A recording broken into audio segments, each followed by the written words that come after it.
안녕하십니까. 오늘은 그 뇌와 마음 다섯 번째 데카르트와 선사라고 하는 제목으로 얘기를 해보도록 하겠습니다. 이제 그 데카르트라는 사람은 뭐 서양의 합리론의 이제 시작이고, 연역법적인 방법으로 뭐 수학적 체계부터 시작해서 굉장히 이제 튼튼한 논리를 구축한 사람입니다.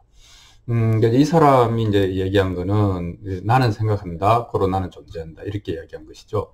자기 이제 사고, 생각의 그 확실성을 의심하고 있는 자기 자신은 더 이상 의심할 수 없기 때문에 여기를 출발점으로 삼겠다 이렇게 이야기를 한 것이죠.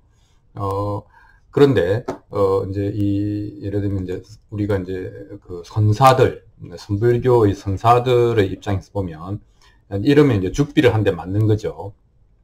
이게 뭐냐면 나라고 하는 것은 없다, 본질적으로 보면. 그리고 그런 생각 자체가, 생각은 좋은 생각과 나쁜 생각이 있는 것이 아니고 모든 생각은 망상이다 이렇게 이야기를 하는 거죠. 데카르트 입장에서 보면 어리둥절할 수 있고, 또 선사 입장에서 보면 데카르트가 너무나 쉽게 확실성을 스스로 보장을 해버렸다 이렇게 이야기할 수 있겠죠. 그래서 오늘은 이제 이 데카르트와 선사들의 기본적인 생각의 차이에 대해서 한번 이야기를 해보겠습니다. 옳고 그름은 없겠죠. 옳고 그름은 없다고 생각을 합니다. 차이만 있겠습니다. 자, 그렇다면 그 데카르트에 관한 얘기를 한번 해보겠습니다.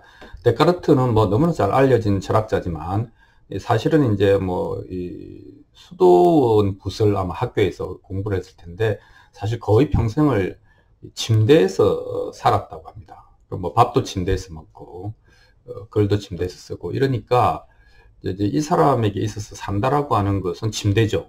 침대는 이게 내가 깨어 있는 건지 자고 있는 건지 모르는 곳이잖아요. 그래서 이제 존재의 실상에 대한 의문이 났던 겁니다.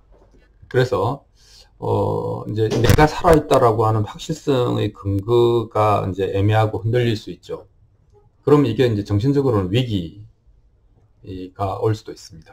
아니면은 또 완전히 이제 그런 걸 받아들여 버리면 편안하다, 침대니까 이렇게 생각할 수도 있는데, 어쨌든 데카르트의 특별한 인생사가 사고에 영향을 미쳤으리라고 생각을 합니다. 그래서 확실한 게 뭐냐, 존재한다는 게 뭐냐라고 하는 생각을 시작 안 할 수가 없었겠죠. 그래서 생각한다라고 하는 것은 데카르트에게 있어서는 확실성에 대한 의심을 한다는 거고, 그래서 의심하고 하다 보니까 의심할 수 없는 게 있더라. 그건 뭐냐면 의심을 하고 있는 자기 자신, 이건 부정할 수가 없더라. 그렇게 해서 이거다, 이게 확실하다 이렇게 생각을 했다고 합니다. 그런데 이제 데카르트도 이제 천재 아닙니까? 근데 이제 이런 생각을 해봤죠. 만약에 신이 아니라 악마가 내 생각을 희롱하고 있다면 어떻게 될까? 나는 완전히 이제 헛생각을 하고 있는 거잖아요.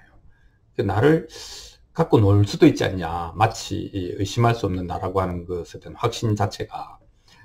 아니면 내가 미친 것일 수도 있지 않냐. 이렇게 이제 생각을 또 해봅니다. 그런데 이제 이게 어떻게 보면 그 시대 또는 데카르트의 배움의 한계였을 수도 있는데, 그 시대의 한계였을 수도 있는데, 이제 데카르트는 이 자기 자신의 의심은 더 이상 의심할 수 없다라고 하는 그 확실성을 신을 갖고 와서 보장을 합니다. 신을 세웁니다. 뭐냐면 신은 개념에 의해서 전지전능하고 지고지선하기 때문에, 선하기 때문에 나한테 거짓말을 하거나 사기를 치거나 나를 속일 이유가 없다 이렇게 이야기를 하는 것이죠. 내가 신을 믿기 때문에.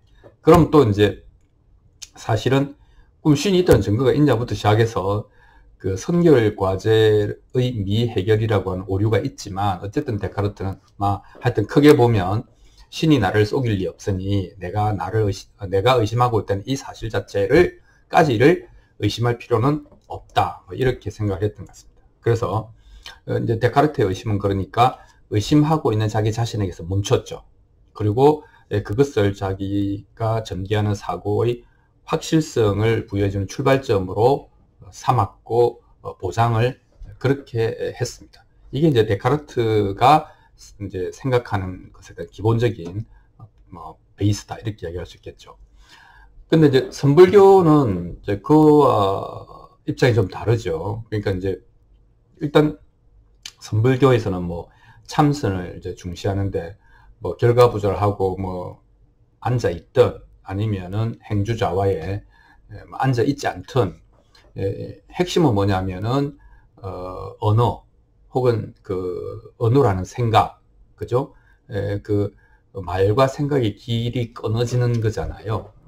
그리고 그 존재의 실상을 묘사되지 않은 날것, 로머티리얼로 직접 만나게 함으로써 실상을 알게 한다. 이게 이제 기본적인 핵심 아닙니까? 그러니까 기본적으로 데카르트가 이야기하는 생각 또는 의심 자체는 언어와 생각을 하기 때문에 이 접근 자체가 이제 어떻게 보면 선불교 입장에서는 받아들일 수가 없는 것이죠. 그래서 이제 이제 존재의 실상이라고 하는 게 만약에 있다면 그것은 당연히 생각 혹은 생각의 재료가 되는 언어로 포착되거나 구분되거나 묘사될 수가 없는 거다. 오히려 언어를 가지면 거기 이미지가 붙어있기 때문에 관념이라고 하는 잘못된 오류로 빠질 수가 있다, 위험하다 이렇게 이야기를 하는 겁니다. 그래서 분리문자 아닙니까? 그죠? 그래서 이제 또 이 선불교가 세계를 바라보는 관점 중에 하나는 불이, 두 개가 아니다라고 하는 것이죠. 근데 왜 일원이라고 안 했을까? 하나다라고 안 하고 둘이 아니다라고 했을까 하면 이 이제 선불교 입장에서는 현상과 본질을 구분한 겁니다. 그러니까 현상은 현상대로 있고 그 본질은 본질대로 있는데 다만 현상을 떠나서 본질이 존재하는 것은 아니고 본질이 어디 안드로메다에 무슨 비석처럼 내가 탁 가지러 가면은 원류가 근원이 있는 것은 아니다. 왜냐하면 이 현상이라고 하는 것을 잘 통찰하면 그 본질에 닿고 그 본질은 공이다 이렇게 보는 거니까 이 현상과 본질은 중첩되어 있다 뭐 이렇게 보는 것이죠. 그래서 색즉시 공이고 공즉시 색이고 이제 이런 말을 하는 겁니다. 그러니까 또 다르게 하면 색과 공을 완전히 이제 떡을 만들지는 않는 것이죠. 색은 색인데 그 본질이 공하다. 이렇게 이야기를 하는 겁니다. 그러면 이제 그렇게 되면은 이제 그 공의 속성이 세 가지가 있는데 하나는 이제 아공, 나는 없다. 나라고 하는 것을 본질상 몸과 마음, 또 몸을 해체하고 마음을 정신작용을 해체하면은 여러 가지 심신의 작용들의 결합일 뿐이다. 이렇게 해서 나라고 하는 것의 공을 주장합니다. 또 법공, 우리가 부딪히는 모든 현상들, 시츄에이션들, 또 조건이 결합해서 생긴 거고 조건이 해체되면서 사라지는 거기 때문에 이것도 실제한다고 할 수 없다. 이것도 공이다. 이렇게 이야기하는 것이죠. 그 다음에 더 중요한 것은 이제 문자를 없애야 되니까 마지막으로 공하다고 하는 이 생각 또한 공하다. 이렇게 이제 이야기를 하는 거죠. 그러니까 이제 필경공 혹은 구공이라 그러는데 완전히 공하다. 이렇게 이야기를 하는 것이죠. 근데 이 공하다라고 하는 것이 아까 현상을 부정하는 건 아니라고 했지 않습니까? 현상의 배후에서 작동하는 공이 살아있다. 이렇게 보는 것이죠. 그렇게 해서 두 개가 아니다.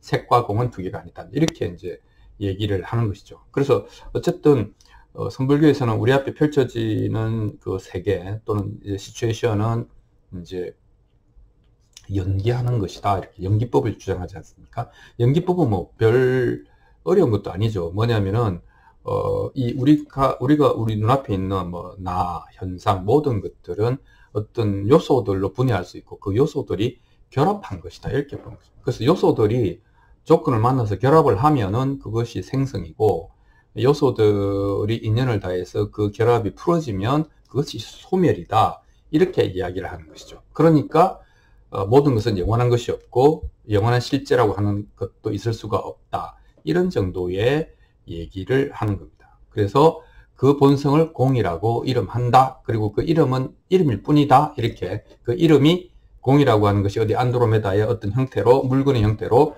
존재하는 것은 아니다. 그러니까 그 공이라고 하는 것을 뭐 획득했다든지 이런 말은 성립하지 않는다. 뭐 이런 얘기를 또 하고 있습니다. 자, 그래서 그러면 이제 그 선불교의 선사와 데카르트가 만나면 일단 이제 뭐 서로 인사를 한 다음에 이제 선사가 물어볼 수도 있습니다. 당신이 존재의 실상에 대한 의심은 참 좋은데, 왜냐하면 이제 불교에서도 그 참구라고 하잖아요, 그죠? 왜 그런가, 무엇일까라고 이제 의심하는데, 의심이나 탐구가 왜 의심하고 있는 자기 자신에서 끝나버리는가? 여기서 끝이다. 의심하고 있는 자기 자신을 의심할 수 없지 않느냐라고 왜 끝나버려? 계속 의심해라, 이렇게 하는 거죠. 그래서 만약에 신을 빌미로 해서 신은 선하니까 나에게 사기를 치지 않을 것이다, 이런 식으로 얼버무린다고 하면 그것은 지적 게으름이거나 다른 목적이 있기 때문이 아니냐, 이렇게 이제 이야기를 하고 있습니다. 다르게 이야기하면 데카르트는 진정으로 의심한 것이라기보다는 자기의 수학적 세계관을 펼쳐 보일 수 있는 하나의 출발점을 얻고 싶었던 거 아닌가, 이렇게 생각할 수도 있겠습니다. 그리고 이제 이 책이 말하는 주제인 텅 빈 상태, 이 텅 빈 상태는 어떤 형태로 보든지 데카르트는 원하는 상태가 아니었을 수도 있죠. 왜냐하면 데카르트는 확실성을 추구했기 때문에. 그것도 뭡니까? 이 부정확하고 불확실한 현상의 영향을 받지 않는 확실한 수학적인 엄밀한 세계를 구축하고 싶었기 때문에 아마도 텅 빈 상태일지도 모른다라고 하는 것 자체를 상정하기가 싫었을 것 같다, 이런 얘기를 할 수 있습니다. 그래서 선사가 데카르트에게 이렇게 말할 수 있죠. 당신은 의심하고 있는 나를 의심할 수 없다고 얘기했지만, 의심하고 있는 이놈이 뭐냐, 의심하고 있는 이것이 뭐냐, 라고 왜 의심해보지 않느냐, 그죠? 의심하는 자를 의심해봐라.